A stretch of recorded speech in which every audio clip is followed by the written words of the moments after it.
அன்பு நெஞ்சங்களே, இறைவன் நமக்கு தந்த புதிய நாளிலே இறைவனுக்கு நன்றி கூறி இறை வார்த்தையால் நம் வாழ்வை பயனுள்ளதாக மாற்றுவோம்.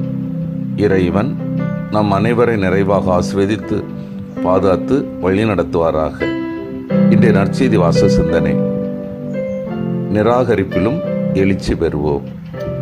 லூக்கா நற்செய்தி நூல் பிரிவு 4, இறை சொற்றொடர்கள் 24 முதல் 30 முடிய. இதன் விளக்கம் அறிவோம்.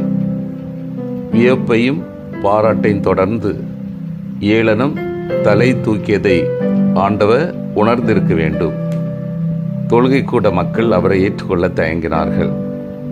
அவர் சிலரை மட்டும் குணமாக்கினார். எலியா சாரிபாத்தில் வாழ்ந்த கைம்பெண்ணிடம் அனுப்பப்பட்டதையும், எலிசா சீரியாவை சார்ந்த நாமானை குணமாக்கியதையும் எடுத்துக்காட்டுகளாக கொடுத்து தம் கருத்துக்கு இயேசு விளக்கம் அளிக்க முயன்றவுடன் அவருடைய சொந்த ஊர் மக்கள் சீற்றம் கொண்டனர். ஒரு கொலை முயற்சியிலேயும் இறங்கின. இறைவாக்கின எவரும் சொந்த ஊரில் ஏற்றுக்கொள்ளப்படுவதில்லை. இறைவாக்கின தங்களையும் தாங்கள் வாழும் சமுதாயத்தையும் கடவுளின் மதிப்பீடுகளுக்குட்படுத்தி திறனாய்வு பார்வையுடன் கருத்து தெரிவிப்பார்கள். பொதுவாக தம் முதுகு தமக்கு தெரியாது என்று சொல்லப்படும் முதுமொழிக்கேற்ப கடவுளுக்கு எது பிரியம் என்ற கேள்வியை கேட்காதவர்கள் தங்களுடைய குறைகள் எடுத்து காட்டப்பட்டால் அதை ஏற்க மாட்டார்கள். அது மாத்திரமல்ல, யூத மக்கள் நீண்ட நெடுங்காலமாக அடிமை தலையில் சிக்குண்டு தவித்தவர்கள். எனவே கடவுள் தங்கள் தரப்பில் நின்று தங்களை ஒடுக்கியவர்களை ஒடுக்குபவர்களை பழி வாங்குவார் என்ற எதிர்பார்ப்பு அவர்களிடம் இருந்ததில் வியப்பில்லை.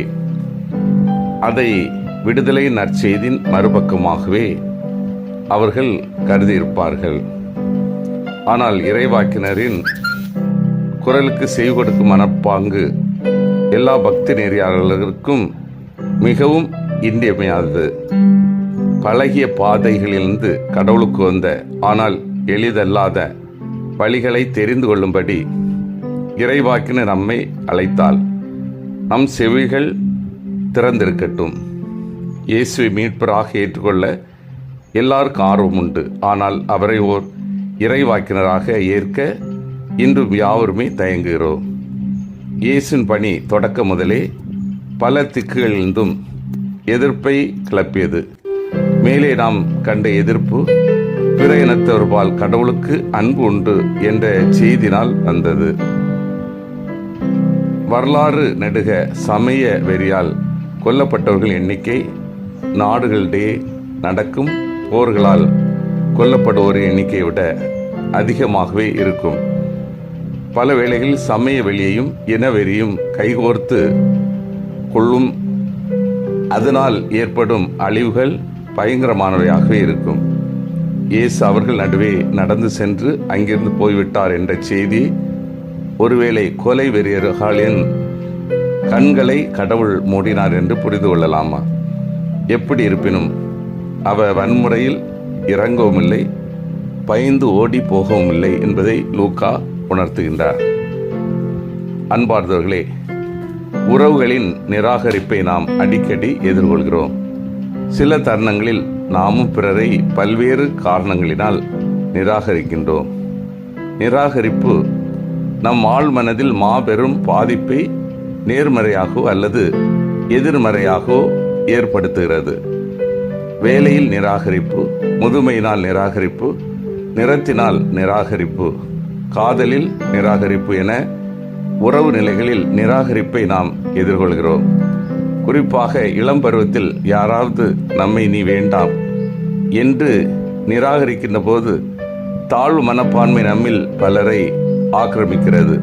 ஆனால் சில இந்த அனுபவத்தை அறச்சீற்றத்தோடு மனதில் பதிய விட்டு புதிய எழுச்சியை பெறுகின்றன. உண்மை உறக்க சொன்ன இயேசுவை சொந்த ஊரிலேயே நிராகரிக்கின்றன. இதனால் இழப்பு யாருக்கு? இயேசுவின் வழியாக பெறவிருந்த இறை அனுபவத்திற்கு அவர்களே முட்டுக்கட்டைகளாகின்றன. நிராகரிப்பை எப்படி கடப்பது என்பதை தனது செயலால் கற்றுத்தர இயேசு முடங்கி போகாமல் வீரியத்தோடு நற்செய்தி பணியாற்றுகின்றார். நாம் யாரை நிராகரிக்கப் போகிறோம்? எவற்றை நிராகரிக்கப் போகிறோம்? திருமுழுக்கின் போது பாவத்திற்கான நாட்டத்தையும் சாத்தானையும் நிராகரிக்கப் போகிறோம் என்ற வாக்குறுதி கொடுத்த நாம் எவ்வாறு வாழ்ந்து கொண்டிருக்கிறோம்?